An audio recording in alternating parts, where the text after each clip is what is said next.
Hello students, welcome to definite success Pathshala. मैं आपकी Hindi educator Rupali Verma.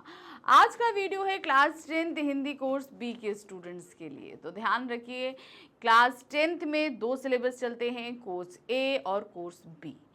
अब इनको सेलेक्ट करना आपके हाथ में नहीं होता, ये स्कूल द्वारा प्रोवाइड कराए जाते हैं।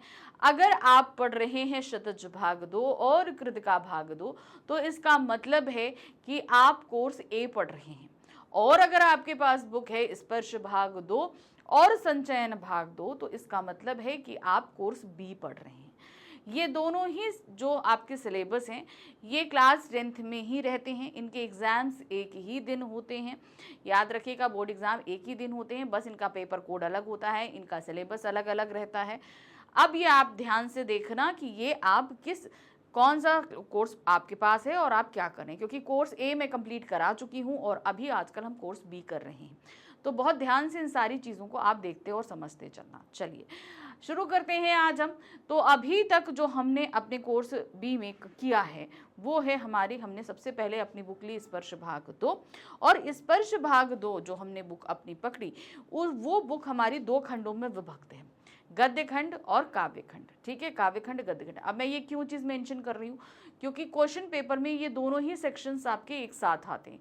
जैसे मान लीजिए कि सपोज सबसे पहले काव्य खंड आया, तो उसके बहुविकल्पी आएंगे, फिर उसके क्वेश्चंस आएंगे, तो मतलब वर्णात्मक प्रश्न आएंगे, फिर उसके बाद गद्य खंड के आएंगे। तो मतलब ये दोनों ही सेक्शंस के सेपरेट सेपरेट अलग अलग क्वेश्चंस आते हैं। तो इसीलिए बार बार जब भी मैं कराती हूँ, मैं आपको चीज़ें सेपरेटली बताती हूँ कि भाई ये गद्य खंड है, ये काव्य खंड है।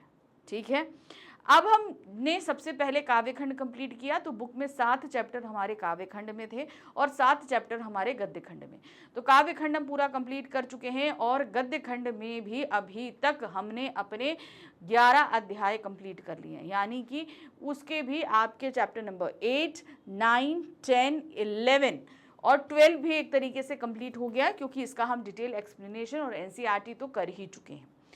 अब हम पहुंच चुके हैं जब उसके डीपीपी पे। तो जब हमने आपको एनसीईआरटी कराया था, तब मैंने आपको इसके डीपीपी दे दिया था, यानी कि डेली प्रैक्टिस पेपर दे दिया था। तो हमारी कोशिश हमेशा एक चीज़ याद रखना कि जितनी भी चीज़ें हम पढ़ रहे हैं उसकी प्रैक्टिस हमारे लिए मस्ट है। अब हिंदी में क्या प्रैक्टिस होती है आपको मैं बता दूं। हिंदी में प्रैक्टिस होती है आने वाले क्वेश्चंस को लिखने की प्रैक्टिस। इसीलिए इस डीपीपी में हम आपको 4 तरीके के क्वेश्चंस देते हैं, जिनमें मल्टीपल चॉइस क्वेश्चन है, वेरी शॉर्ट क्वेश्चंस हैं, शॉर्ट क्वेश्चंस हैं और लॉन्ग क्वेश्चन है। मतलब हम चारों तरीके के क्वेश्चंस दे देते हैं, क्योंकि इसी तरीके के क्वेश्चंस आपके इसमें आते हैं। ठीक है, अब ये सारा तो हमने आपको दे दिया, करीबन 30 मार्क्स का हमने आपको ये डीपीपी बनाकर दिया था, और आपसे कहा था कि लिटरली इसे लिखकर सॉल्व करना। अब लिखकर सॉल्व करने के लिए मैं क्यों हर बार जोर देती हूँ, ये भी रीज़न आपको बता देती हूँ। देखिए क्या है कि हमारा जो बोर्ड का फाइनल पेपर होगा वो लिटरली लिख कर ही होना है, ओरली तो होगा नहीं। होगा ओरल? नहीं होगा, लिख कर होगा। तो लिखते समय जो प्रॉब्लम फेस करनी पड़ती हैं वो आपकी प्रॉब्लम्स क्या हैं। सबसे पहली प्रॉब्लम हमारे पास ये आती है कि आंसर कैसे लिखा जाए। ठीक है, आंसर राइटिंग कैसे करी जाए। ठीक है, दूसरी चीज़ आती है, हम जब पेपर करते हैं, पेपर में काम करने के लिए बहुत सारा होता है, लिखने के लिए हमें समय कम लगता है, क्योंकि हमारी स्पीड नहीं होती है हिंदी लिखने की होती। दूसरी प्रॉब्लम ये फेस होती है, जब हम लिखते हैं हमारी हिंदी की हैंड राइटिंग ख़राब होती है, हमसे हिंदी का मिस्टेक बहुत होती है। ठीक है, अंदर ग्रामेटिकल मिस्टेक बहुत होती है। तो ये सारी चीज़ों का सिर्फ एक सोल्यूशन है कि प्रॉपर हम इसको लिखते रहें। इसीलिए आपको डीपीपी दी जा रही है कि आप इनको लिखकर सॉल्व करो, ताकि एग्ज़ाम के समय आपको ये सारी प्रॉब्लम फेस ना करनी पड़े। ठीक, तो अब ये आप पर है, आपको मैंने सजेस्ट कर दिया है कि आपको ऐसे करना है। अगर आप करोगे तो ड्यूरिंग एग्जाम आपको इस तरह की प्रॉब्लम को फेस नहीं करना पड़ेगा। ठीक है, तो चलिए शुरू करते हैं। डीपीपी चैप्टर है आपका अब कहाँ दूसरे के दुख से दुखी होने वाले। तो इस चैप्टर में हमने क्या देखा था, हमने इस चैप्टर में देखा था कि किस तरीके से जो लेखक हैं उन्होंने बहुत सारे पैगंबरों के बारे में, बहुत सारे महात्माओं के बारे में, इवन अपनी माँ के बारे में, कईयों के बारे में बताया, जो लोग उस समय थे, मतलब बहुत पहले थे, जब दूसरा दुखी होता था, सिर्फ मनुष्य ही नहीं, अगर जानवर, कीड़े मकोड़े, पक्षी, पशु कोई भी दुखी होता था तो इसकी तकलीफ उन्हें खुद भी होती थी। इनके बहुत सारे छोटी छोटी सी जो है इंसिडेंट यहाँ पर लेखक ने रखी जिन्हें हमने देखा। अब इन्हीं इंसिडेंट पर आधारित हमारे पास ये पूरा डीपीपी है, मतलब क्वेश्चंस इन्हीं सारी चीज़ों पर आधारित आएंगे ना। तो जब अगर हमने वो सारे छोटे छोटे प्रसंग पढ़े हैं, मान लीजिए सोलोमन के बारे में पढ़ा, हमने नूह के बारे में पढ़ा, शेख अयास के पिताजी के बारे में पढ़ा, फिर हमने लेखक के ग्वालियर वाले घर वाली घटना पढ़ी, फिर लेखक के वर्सोवा वाले घर की घटना पढ़ी, तो और दूसरा उसके बाद हमने समुद्र के बारे में पढ़ा, समुद्र को गुस्सा आने के बारे में पढ़ा। तो ये सारे जो प्रसंग थे अलग अलग थे, लेकिन क्वेश्चन इन्हीं से बनने हैं, है ना। तो चलिए इन्हीं पे आधारित क्वेश्चन से देख लेते हैं। पहला प्रश्न है, च्योटा का घर कहाँ था। अब च्योटा क्या था वो बताइए। जो शेख अयास के पिताजी के बाजू पर चढ़कर आ गया था, उसका घर कहाँ था। उसका घर कुएं पर था, क्योंकि शेख अयास जी के जो पिताजी थे वो कुएं पर नहाने गए थे। नहा कर वहां से जब घर आए, खाना खाने के लिए बैठे, तो देखा उनकी बाजू पर वो चोटा चल रहा था। तो वो कहाँ से आया, उस कुएं से आया, है ना, जिसको छोड़ने के लिए शेख अयास के पिताजी फिर से कुएं पे जाते हैं और उस चोटे को वहां पर उतारते हैं। ठीक है ना। तो सही क्या है, नदी के पास, कुएं के पास, नहर के पास, या इनमें से कोई नहीं। तो सही आंसर क्या है, कुएं के पास। नेक्स्ट आते हैं, महाभारत में युधिष्ठिर का अंत समय तक किसने साथ दिया। अब महाभारत का भी एक इंसिडेंट बताया गया था, वो किस पे बताया गया था, वो नूह वाले स्ट्रेंजा में आपको बताया गया था। तो वो कौन था जिसने अंत समय तक, अब देखिए क्या हुआ, महाभारत का युद्ध समाप्त हुआ तो करीबन शायद 35 की 36 साल जो है वो पांडवों ने राज किया। फिर उसके बाद उनको इस चीज़ का तो शुरू से दुख था कि महाभारत में हमने अपने ही परिवार के लोगों, अपने ही भाइयों, अपने ही बड़े बुजुर्गों को मारा है। तो इस चीज़ का प्रायश्चित करने के लिए वो राजपाट जो है अपने बच्चों को देकर और चले जाते हैं। पांचों पांडव और द्रौपदी, उनके साथ एक कुत्ता भी होता है। फिर धीरे धीरे करके स्वर्ग के रास्ते तक चढ़ते चढ़ते कहा जाता है कि जो है सब एक एक करके मृत्यु को प्राप्त करते रहे, लेकिन स्वर्ग के द्वार तक युधिष्ठिर के साथ सिर्फ एक कुत्ता ही गया था। तो कौन गया था, सिर्फ एक कुत्ता गया था। तो कुत्ते ने, गधे ने, शेर ने या घोड़े ने। तो सही ऑप्शन है कुत्ते ने उनका साथ दिया था। समाज को किन लोगों ने गिराया है, किस तरह के लोगों के द्वारा ये समाज को गिराया गया है। आदर्शवादियों ने, व्यवहारवादियों ने, सजगवादियों ने, या इनमें से कोई नहीं। तो इसमें जो है जिसने इस समाज को गिराया है वो है व्यवहारवादी, अर्थात जो बहुत ही प्रैक्टिकल होते हैं, जो हर एक चीज में अपना प्रॉफिट और लॉस सोचकर काम करते हैं। इस तरह के लोगों ने जो है वो समाज को गिराया है। क्योंकि देखिए समाज में हर चीज नफा या नुकसान पर नहीं चलती। पहली चीज यहाँ पर इमोशंस भी अपने आप में बहुत ज्यादा वर्क करते हैं, इमोशन बहुत ज्यादा मायने रखते हैं। फिर आते हैं क्वेश्चन नंबर 4, शेख अयास किस भाषा में कविता की रचना करते थे। तो यहाँ पर जो हमने ये पूरा चैप्टर पढ़ा, इस चैप्टर में शेख अयास जी के पिताजी के बारे में बताया गया है, मगर शेख अयास जी के बारे में सिर्फ इतना बताया गया है कि वह सिंधी भाषा के कवि हैं। ठीक है, तो चलिए देखते क्या है, हिंदी में, उर्दू में, सिंधी में, या इनमें से कोई नहीं। तो शेख अयास किस भाषा में कविता लिखते थे, सिंधी में कविता लिखते थे। नंबर 5, कबूतर परेशानी से इधर उधर क्यों फड़फड़ा रहे थे। क्या रीजन था कि वो इधर उधर फड़फड़ा रहे थे। देखिए क्या हुआ, ये जो इंसिडेंट है, ये इंसिडेंट कब का है, लेखक के ग्वालियर वाले घर का इंसिडेंट है। ठीक है, ग्वालियर में जो उनका घर था, उस घर के दालान पे या रोशनदान पे कहीं पर कबूतर ने घोंसला बनाया और उसमें 2 अंडे दिए। अब उस घोंसले तक जो है बिल्ली पहुंच गई और उसने एक अंडा खा लिया। अब उसमें एक अंडा बचा था। ये बात लेखक के माताजी ने देख लिया। अब माताजी, अब जब बिल्ली आई ना तो कबूतर इधर उधर फड़फड़ा रहे थे, वो भगाने की कोशिश करते मगर बिल्ली भागी नहीं। ये बात जो है लेखक की माँ ने देख लिया। अब लेखक की माँ जब तक बिल्ली को से उस घोंसले को बचाती, तब तक उसने एक अंडा खा लिया। अब उन्होंने सोचा कि भाई अब बिल्ली एक बार आ गई तो दोबारा फिर आएगी और वो दूसरा अंडा खा लेगी। तो उन्होंने सोचा कि भाई उनके दोनों बच्चे मर जाएंगे। तो उन्होंने कहा कि चलो मैं एक अंडा बचा लेती हूँ। ठीक है ना। अब वो एक अंडा बचाने के चक्कर में लेखक की माँ से वो दूसरा अंडा भी टूट जाता है। ठीक है, अब बेचारे के दोनों अंडे टूट गए, इसलिए वो कबूतर इधर उधर परेशानी से फड़फड़ा रहे थे। देखिए क्या, क्योंकि वे भूखे थे, क्योंकि वे वहां से जाना चाहते थे, क्योंकि उनके अंडे जमीन पर गिरकर टूट गए थे, या इनमें से कोई नहीं। तो सही ऑप्शन क्या है इनका, क्योंकि उनके अंडे जमीन पर गिरकर टूट गए थे। चलिए आते हैं नेक्स्ट क्वेश्चन नंबर 6। व्यक्ति की पहचान कैसे होती है? किसी भी व्यक्ति की पहचान किससे होती है? उसके विचारों से, उसके व्यापार से, उसके स्वभाव से, या इनमें से कोई नहीं। तो कोई भी व्यक्ति है उसकी पहचान जो है वो उसके स्वभाव से होती है। उसने क्या पहना है, वो कैसा दिखता है, ये उसके व्यक्तित्व की पहचान नहीं होती। वो व्यक्ति अपने विचारों द्वारा पहचाना जाता है।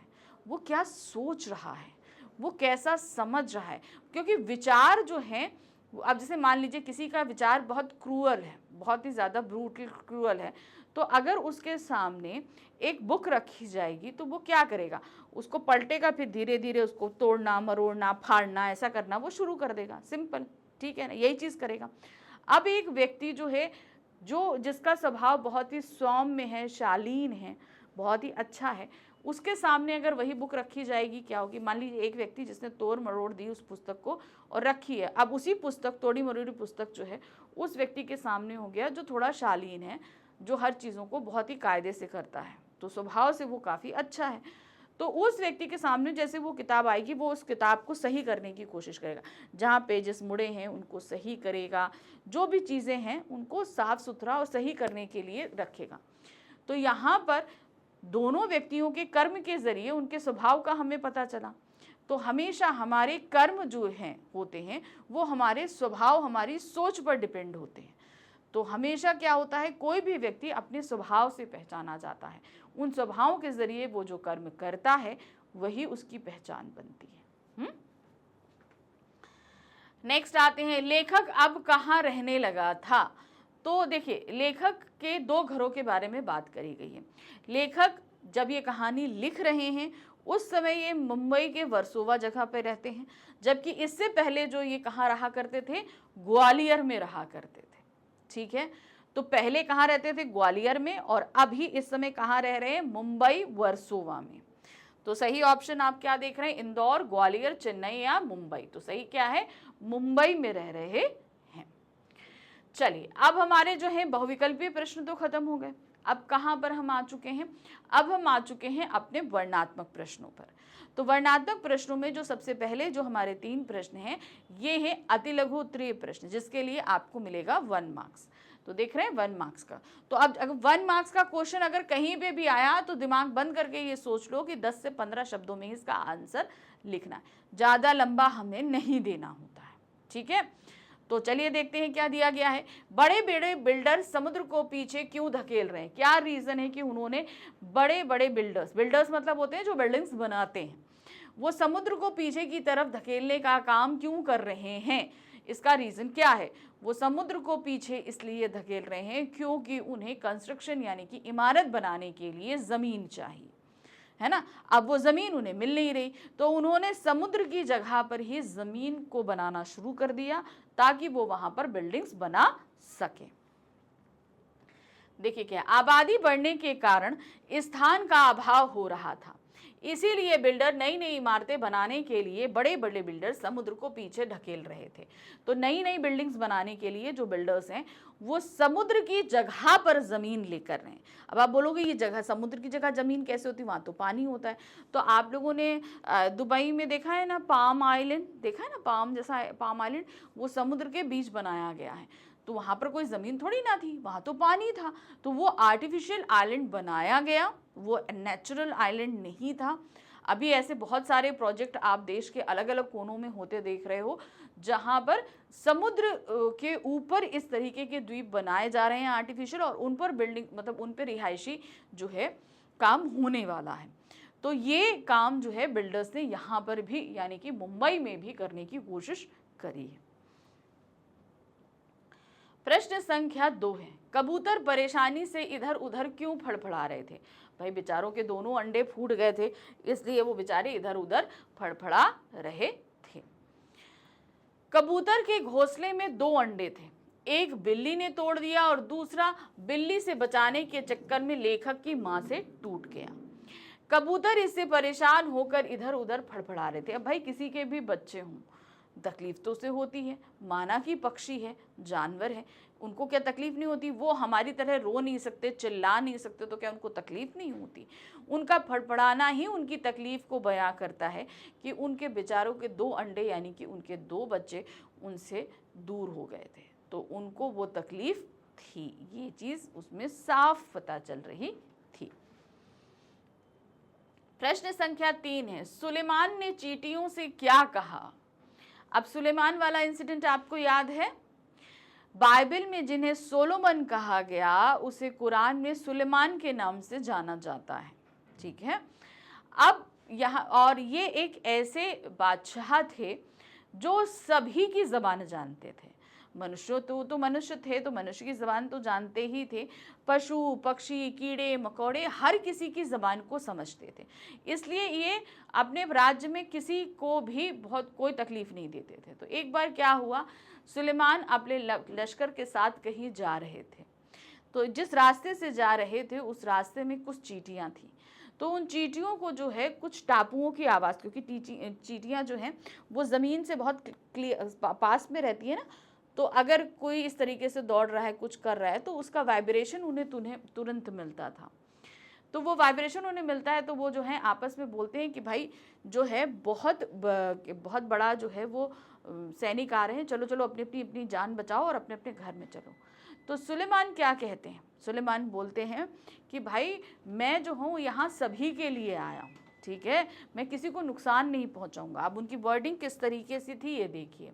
सुलेमान ने चींटियों से कहा कि वे सबके रखवाले हैं, सिर्फ उनकी टेरिटरी में जितने मनुष्य आते हैं उन्हीं के लिए नहीं, उसके अलावा जितने भी हैं उन सभी के रखवाले हैं। किसी के लिए मुसीबत ना होकर सबके लिए मोहब्बत है। अब उनका कहने का तात्पर्य था कि मेरे टापुओं के नीचे आपको कोई भी आप नहीं आएंगे, आप घबराइए नहीं, आराम से अपने घरों पे जाइए। मैं किसी के लिए कोई भी मौत बन के नहीं आया हूँ, मैं सभी के लिए मोहब्बत लेकर आया हूँ। ये उनका कहना और मानना था। अब आ गए हम प्रश्न संख्या 4 में। तो क्वेश्चन नंबर 1, 2, 3 आपने देखा कि ये वेरी शॉर्ट थे, ठीक है। इनका आंसर आप देख रहे थे बहुत छोटा छोटा, 1 या 2 पंक्तियों लाइंस में था, क्योंकि ये हमें मुश्किल से 10 से 15 शब्दों के अंदर करने थे। अब जो हमारे पास आ रहे हैं शॉर्ट क्वेश्चन, क्वेश्चन नंबर 4, 5, 6, 7, 8। तो ये 5 प्रश्न आपके कितने रहेंगे? 2 मार्क्स के रहेंगे। ये है लघु उत्तरीय प्रश्न, और इनके जो वर्ड लिमिट रहेगी, यानी कि इनके आंसर आप कितने वर्ड्स में करोगे, इसके आंसर आपको करने होंगे सिर्फ 25 to 30 वर्ड्स में। तो हमेशा याद रखना, अगर 25 to 30 वर्ड्स लिखा है तो इसका मतलब उस आंसर के लिए आपको 2 मार्क्स मिलेंगे। और मान लीजिए आपके पास सिर्फ 2 मार्क्स का क्वेश्चन दिया गया है, उसमें वर्ड लिमिट नहीं लिखी गई है, तो आप अपने दिमाग में सेट रखो कि 2 मार्क्स का क्वेश्चन है, तो उसके लिए आपको सिर्फ 25 to 30 वर्ड्स का ही आंसर लिखना है। क्लियर? तो चलिए अब क्वेश्चन देख लेते हैं इन 5 क्वेश्चंस को। ये जो अब 5 क्वेश्चन आएंगे 4 से लेकर 8 तक, ये कितने मार्क्स के होंगे? आपके 2 मार्क्स के होंगे। अरब में लश्कर को नूह के नाम से क्यों याद करते हैं?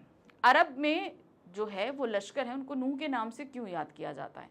अरब में एक शख्स थे लश्कर, ठीक है। तो एक बार क्या हुआ कि उनके सामने से एक घायल कुत्ता निकला। तो अब जैसा कि क्या कहते हैं, इस्लाम में कुत्ते को बहुत गंदा माना जाता है, ठीक है, ऐसा इस किताब में लिखा हुआ है। तो उन्होंने क्या किया, उस कुत्ते को धुतकारा कि नहीं चलो हट जाओ, बहुत छी गंदा, इस तरीके से। तो भाई कुत्ता भी था, वो पलटा, उसने बोला ना मैं अपनी मर्जी से कुत्ता हूँ और ना तुम अपनी मर्जी से इंसान हो। ये बात कही, ये बात नूह को बहुत लग गई। कहने का मतलब कि वो कुत्ता सही था, वो जिस योनि में है, कुत्ते की योनि में है, वो अपनी मर्जी से नहीं है। हम अगर इंसान हैं तो हम अपनी मर्जी नहीं, हमको इस शरीर में भेजने वाला कोई और ही है। तो जब हमें हम जब अपनी मर्जी से काम नहीं किए हैं तो हमें इस चीज़ पे घमंड नहीं होना चाहिए। और लश्कर ने इस बात पर घमंड किया कि भाई मैं इंसान हूँ, तुम कुत्ता हो, छी हटो दूर।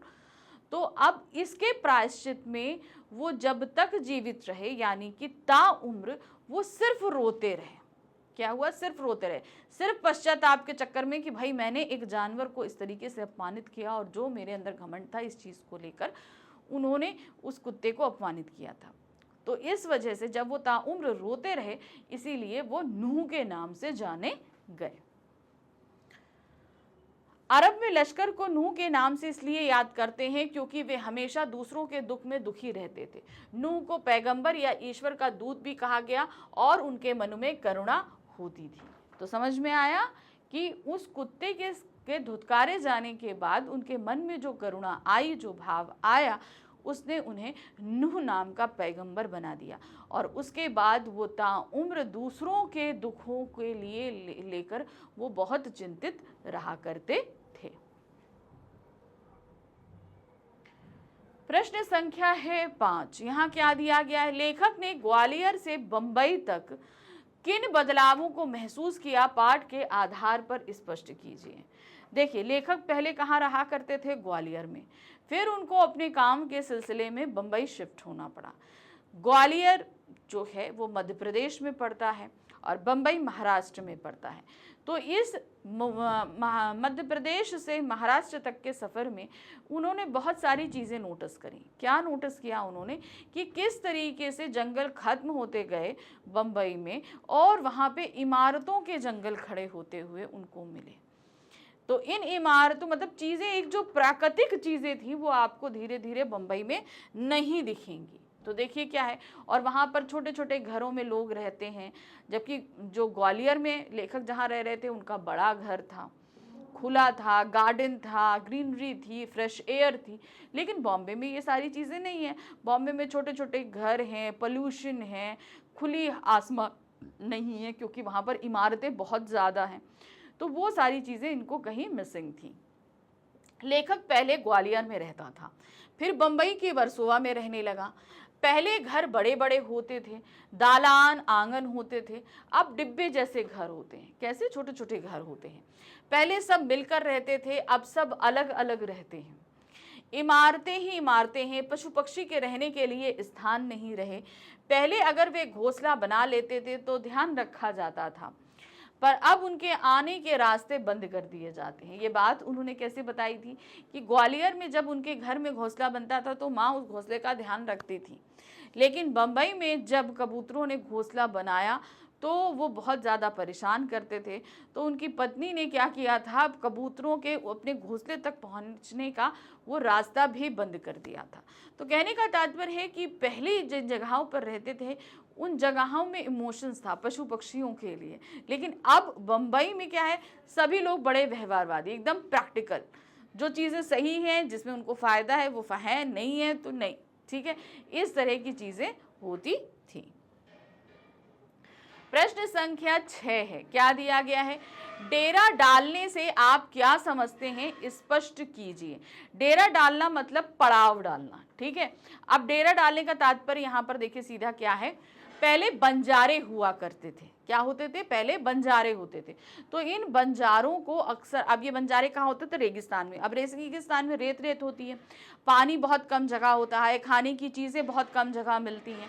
तो इन जगहों पर जो है, इनको जहाँ पर, अब वो चलते रहते थे ऊँट पे अपना सामान लेकर, जहाँ पे उन्हें पानी मिला, जगह मिली, उस जगह कुछ समय के लिए वो अपना घर बना लिया करते थे।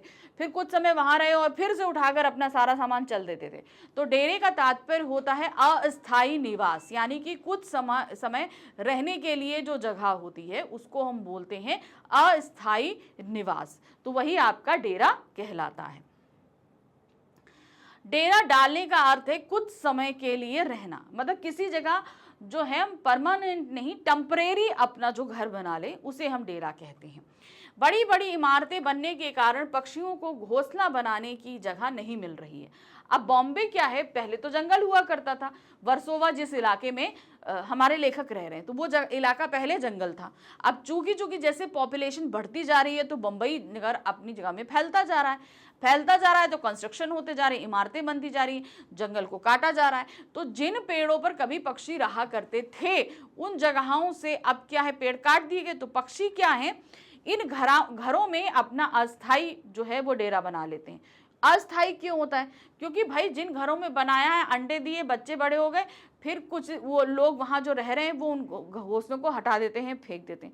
फिर अगले बार जब उन्हें अंडे देने होते हैं तो फिर से नया घोंसला बनता है। तो इस तरीके से उनका जो समय है वो बदलता, मतलब वो अपनी जगह को बदलते रहते हैं।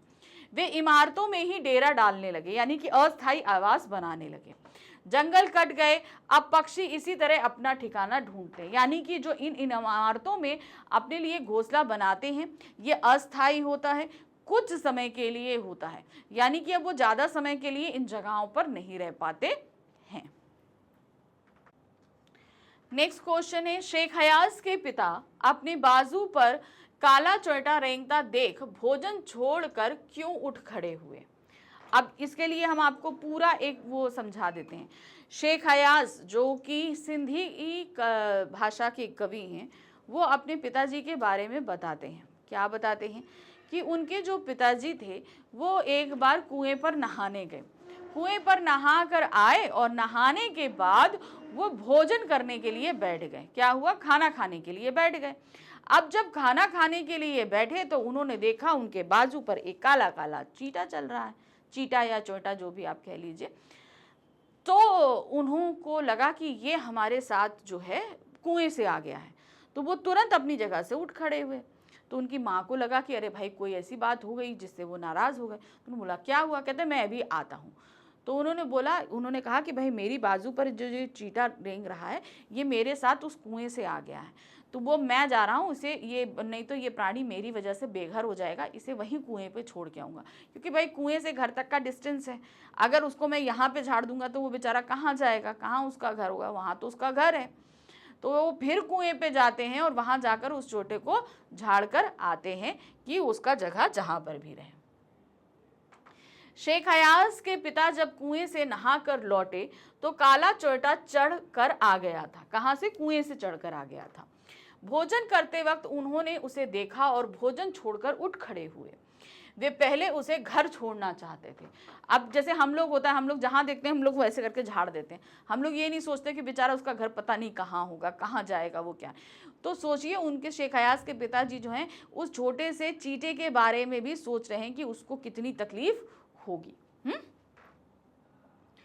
प्रश्न संख्या 8 है, बढ़ती हुई आबादी का पर्यावरण पर क्या प्रभाव पड़ा है। अब देखिए हम सभी लोग अच्छी तरह जानते हैं कि मनुष्य की जनसंख्या बहुत रफ्तार से बढ़ रही है और बहुत ज़्यादा बढ़ रही है। अब जितनी रफ्तार से बढ़ रही है उतनी रफ्तार से हमें संसाधन चाहिए, हमें रहने की जगह चाहिए। तो रहने के लिए जगह चाहिए तो हम क्या कर रहे हैं, जंगलों को काट रहे हैं, जंगलों को काट रहे हैं, अपने लिए इमारतें बना रहे हैं, जिससे पशु पक्षियों को तो परेशानी हो ही रही है, पर्यावरण को भी बहुत नुकसान हो रहा है। क्योंकि हम सभी ये जानते हैं कि धरती पर ये जो ऑक्सीजन है, जो ये एटमॉस्फेयर है, ये जो पानी है, ये इन पेड़ों के कारण ही है। ये चक्र आपस में अपने आप में गुथा हुआ है।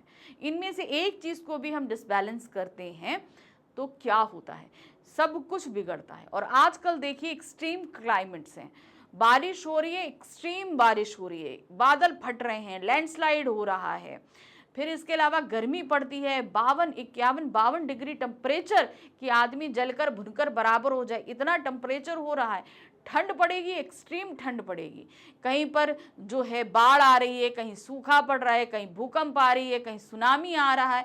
तो इस तरीके की जो हो रहा है इससे पर्यावरण पूरी तरीके से डिसबैलेंस हो चुका है। बढ़ती हुई आबादी के कारण पर्यावरण असंतुलित हो गया है। आवासीय स्थलों को बढ़ाने के लिए वन, जंगल, यहाँ तक कि समुद्र स्थलों को भी छोटा किया जा रहा है। अब समुद्र को भी हम क्या कर रहे हैं, जमीन में ले रहे हैं, ठीक है ना। तो समुद्र को भी तो हम उसकी जगह से हटा रहे हैं। पशु पक्षियों के लिए स्थान नहीं है। जब पेड़ काट देंगे तो पशु पक्षी कहाँ रहेंगे, हम तो अपने लिए जगह ले रहे हैं, उनके जंगलों को काट रहे हैं हम। इन सब कारणों से प्रकृति का संतुलन बिगड़ रहा गया है और प्राकृतिक आपदाएं बढ़ती जा रही हैं। आप देखेंगे आज से अगर 10-15 साल पहले भी जाएंगे तो इतनी प्राकृतिक आपदाएं नहीं आती थी जितनी आजकल आने लगी हैं। वहीं कहीं भूकंप, कहीं बाढ़, कहीं तूफान, कहीं गर्मी, कहीं तेज वर्षा, इनके कारण कई बीमारियां भी हो रही हैं। अब आप देख रहे हैं नई नई बीमारियां। हम लोगों ने अभी रिसेंटली जो महामारी फेस करी वो थी कोरोना। इसके बारे में हम लोगों ने कभी सोचा था कि इस तरह की बीमारी फैलेगी, कि हम लोग महीनों के लिए घर में बंद हो जाएंगे, सब कुछ रुक जाएगा, थम जाएगा? कभी हम लोगों ने नहीं सोचा था। तो इस तरह की बीमारियों को भी हमें फेस करना पड़ रहा है। इस तरह पर्यावरण के असंतुलन का जीवन पर गहरा प्रभाव पड़ रहा है। तो यहां तक थे हमारे लघुत्तरीय प्रश्न। अब हम आ गए हैं अपने दीर्घोत्तरीय प्रश्न पे। अब क्वेश्चन नंबर 9 और 10 ये हमारा क्या है, लॉन्ग क्वेश्चन, जिसके लिए आपको आंसर लिखना है 50 to 60 वर्ड के अंदर, और इसके लिए आपको मिल रहे हैं 5 मार्क्स। ठीक है, तो 4 मार्क्स या 5 मार्क्स के क्वेश्चन जो भी आएंगे, हमेशा ध्यान रखना 50 से 60 शब्दों के अंदर ही आपको आंसर लिखने होते हैं, और ये हमेशा आपके लॉन्ग क्वेश्चन की कैटेगरी में आता है। तो जैसे आपकी बुक अभी स्पर्श है ना, इसमें तो नहीं, लेकिन संचयन बुक में आपको इतने लंबे ही क्वेश्चन लिखने आपको आएंगे 50 से 60 शब्दों के अंतर्गत। ठीक है, क्वेश्चन नंबर 9 है, दुनिया के वजूद तथा प्रकृति के विषय में पाठ में क्या बताया गया है? इसमें कई चीजें बताई गई हैं। ठीक है, उसी को आप यहाँ पर लिखेंगे। देखिए क्या है, दुनिया कैसे वजूद में आई, पहले क्या थी, किस बिंदु से इसकी यात्रा शुरू हुई, इन प्रश्नों के उत्तर विज्ञान अपनी तरह से देता है। उन्होंने अब जैसे आप विज्ञान के जरिए आप लोग जानते हैं कि ये एक जलता हुआ गोला था पृथ्वी। धीरे धीरे समय के साथ घूम घूम कर आसपास के बहुत सारे मीटियोर को अपने अंदर मिलाया। फिर उसके बाद एक बहुत मैसिव टकराव हुआ किसी दूसरे ग्रह के साथ, जिससे चांद बना, और फिर ये धीरे धीरे जो है एक अपनी पोजीशन पे आया, और ये ठंडा होता होता हुआ इसमें पानी आया, एटमॉस्फेयर आया। ये सारी चीज़ों के ज़रिए विज्ञान ने हमको बताया है कि पृथ्वी किस तरीके से अस्तित्व में आई। धार्मिक ग्रंथ अपनी तरह से बताते हैं। धार्मिक ग्रंथों का कहना अपनी अपनी तरीके से अलग है। भाई हर धर्म में जो ग्रंथ है वो अपने अपने तरीके से पृथ्वी की उत्पत्ति को बताता है। संसार की रचना भले ही कैसे हुई हो, लेकिन धरती किसी एक की नहीं है, क्योंकि जब यहाँ पर रहने वाले जितने प्राणी हैं मनुष्य हैं, पशु हैं, पक्षी हैं, जीव हैं, जंतु हैं, इवन क्या कहते हैं कीड़े मकोड़े, जितने भी सब कुछ हैं, इनका बराबर की हिस्सेदारी है इस पृथ्वी पर, है कि नहीं? सभी को रहने के लिए ईश्वर ने दी है। पंछी, मानव, पशु, नदी, पर्वत, समंदर आदि की इसमें बराबर की हिस्सेदारी है। सबका अपनी अपनी जगह है।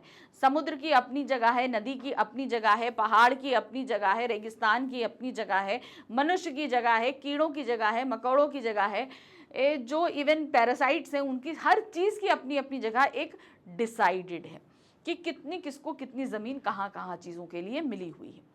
यह और बात है कि इस हिस्सेदारी में मानव जाति ने अपनी बुद्धि से बड़ी बड़ी दीवारें खड़ी कर ली, मगर जो सर्वोच्च प्राणी है यानी कि मनुष्य, उसने कहा कि नहीं सब कुछ मेरा है।